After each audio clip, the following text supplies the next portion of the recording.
नमस्कार दोस्तों, आप सभी का स्वागत है हमारे YouTube channel ST math edition पर। आज से हम आपके लिए मैथ्स और रीजनिंग की बिल्कुल फ्री क्लासेस शुरू करने जा रहे हैं बच्चों। यह खास तौर पर railway group D, SSC GD, अन्य सभी स्टेट्स गवर्नमेंट एग्जाम्स की तैयारी करने वाले विद्यार्थियों के लिए रहे हैं। हम यहाँ आपको शुरुआत से लेकर एग्जाम लेवल तक पूरी तैयारी करवाएंगे, आसान भाषा में, ट्रिक के साथ और नियमित प्रैक्टिस के साथ। अगर आप भी सरकारी नौकरी की तैयारी कर रहे हैं तो अभी चैनल को सब्सक्राइब कर लीजिए और बेल आइकन को जरूर दबाइए ताकि आने वाले सभी क्लास की जानकारी आपको समय से मिलती रहे। तो चलिए दोस्तों, बिना समय खराब किए आज की क्लास शुरू करते हैं।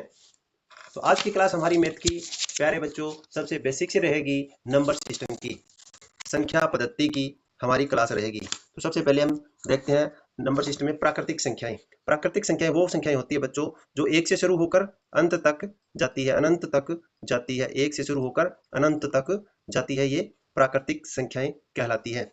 इसके बाद पूर्ण संख्याएं। पूर्ण संख्या बच्चों जो शून्य से शुरू होकर अनंत तक जाती है, शून्य से शुरू होकर अनंत अनंत तक जाती है, पूर्ण संख्याएं कहलाती है।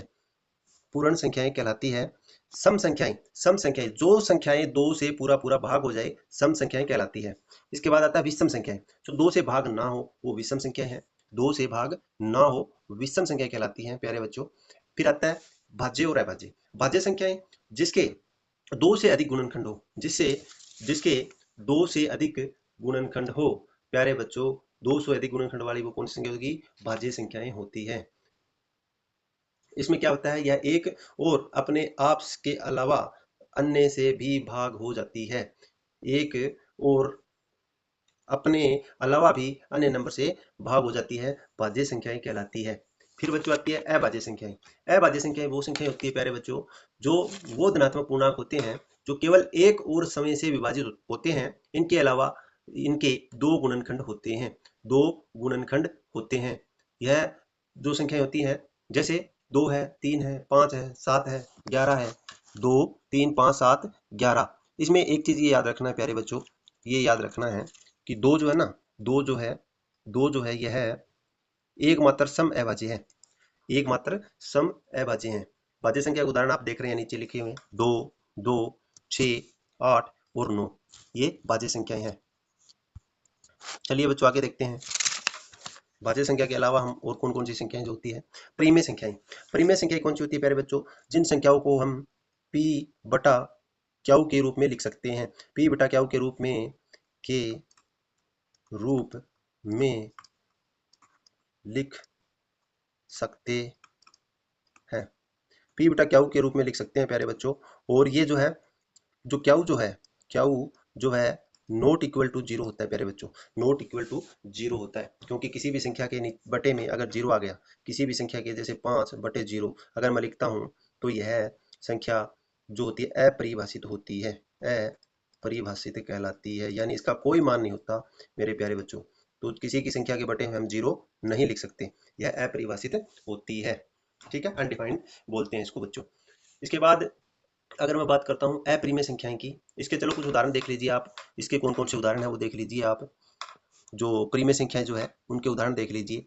ये रहे 2, 3/5, 0, 22/7। ये परिमेय संख्याएं हैं प्यारे बच्चों, ये परिमेय संख्याएं हैं। इसके अलावा बहुत से उदाहरण है, जैसे 5 लीजिए, 6, 7, 8, कोई भी हो जिसके, क्योंकि इनके बटे में एक होता है हमेशा।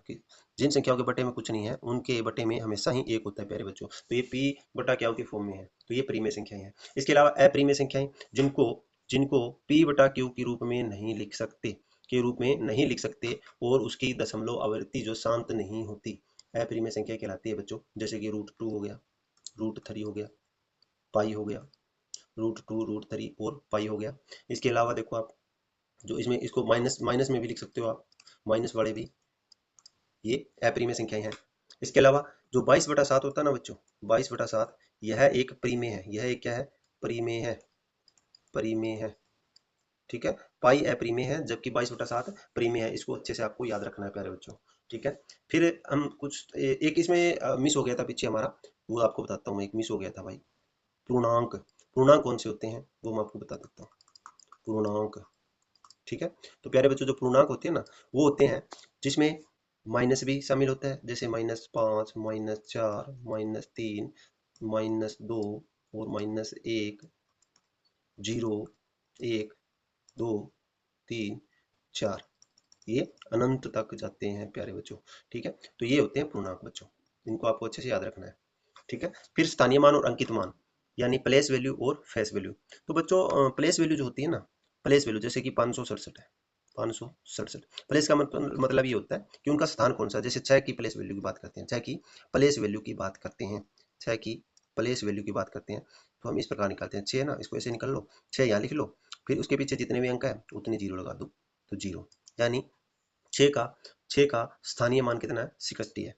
ठीक है, इसी प्रकार से अगर 6 की फेस वैल्यू की बात करें, फेस को मतलब ये होता है जो मतलब होता है फेस का, सीधा सीधा देखने भी आ रहा है कि भाई फेस यानी कि चेहरा, तो चेहरा जैसा उसका चेहरा दिख रहा है वही उसका नाम है। जैसे फेस वैल्यू इसकी क्या होगी, अगर 6 है तो 6 होगी, 7 है तो 7 हो जाएगी, तो इसकी फेस वैल्यू हमारी 6 आ जाएगी, 6।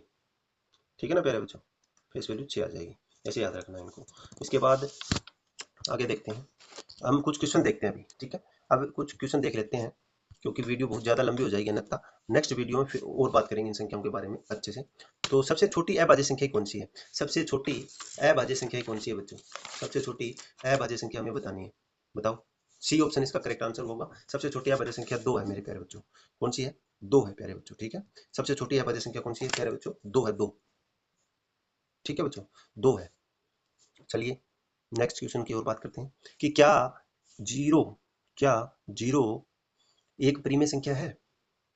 तो मेरे प्यारे बच्चों, जीरो एक परिमेय संख्या है, क्योंकि जीरो एक परिमेय संख्या है, क्योंकि मैं 0/5 लिख सकता हूँ, 0/1 लिख सकता हूँ, 0/2 लिख सकता हूँ, क्योंकि इन सभी का मान जीरो होगा। तो जीरो एक परिमेय संख्या है क्योंकि उसके बट्टे में कुछ हम लिख सकते हैं, यानी जीरो एक परिमेय संख्या, क्योंकि जीरो के बट्टा में क्या है, एक है। अपने आप में जिसके बट्टे में ना हो कुछ, उसके बट्टे में एक होता है बच्चों। तो जीरो एक परिमेय संख्या है, तो इसका उत्तर आ जाएगा हाँ, जीरो एक परिमेय संख्या है, जीरो एक परिमेय संख्या है। ठीक है बच्चों, फिर देखते हैं कि सबसे छोटी पूर्ण संख्याएं कौन सी है। सबसे छोटी पूर्ण संख्या कौन सी है, तो पूर्ण कहाँ से शुरू होती है, मैंने आपको बताया कि पूर्ण संख्या जो है ना वो जीरो से शुरू होती है, 0 1 2 3 4 इस प्रकार से चलती है। ठीक है बच्चों, तो जीरो से शुरू होती है, तो सबसे छोटी कौन सी होगी, जीरो होगी, तो इसका सही उत्तर क्या आ जाएगा, बी। ठीक है, इसी प्रकार से आगे देखते हैं कि 1 से 50 के बीच, 1 से 50 के बीच 1 से 50 के बीच कुल कितनी अभाज्य संख्याएं हैं, कुल कितनी अभाज्य संख्याएं हैं। ठीक है बच्चों, तो 1 से 50 के बीच में कुल कितनी अभाज्य संख्या ये बताना है, तो कितनी होती है प्यारे बच्चों, बताइए बताइए। तो 1 से 50 के बीच में अभाज्य संख्या जो होती है वो कितनी होती है, 15 होती है बच्चों। ठीक है, 15 होती है।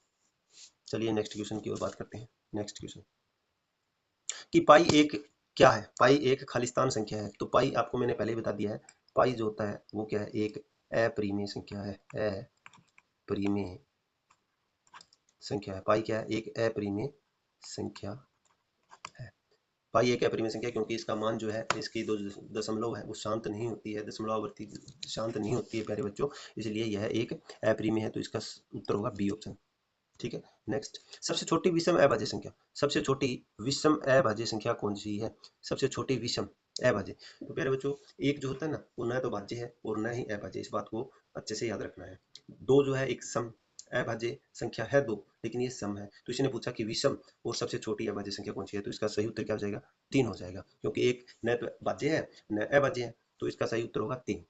ठीक है बच्चों, 22/7 एक खालिस्तान संख्या है, ये आ गया ना जो मैंने पहले बता दिया था आपको, 22/7 एक प्रीमेय संख्या है, प्रीमेय संख्या है बच्चों, ए ऑप्शन हो जाएगा।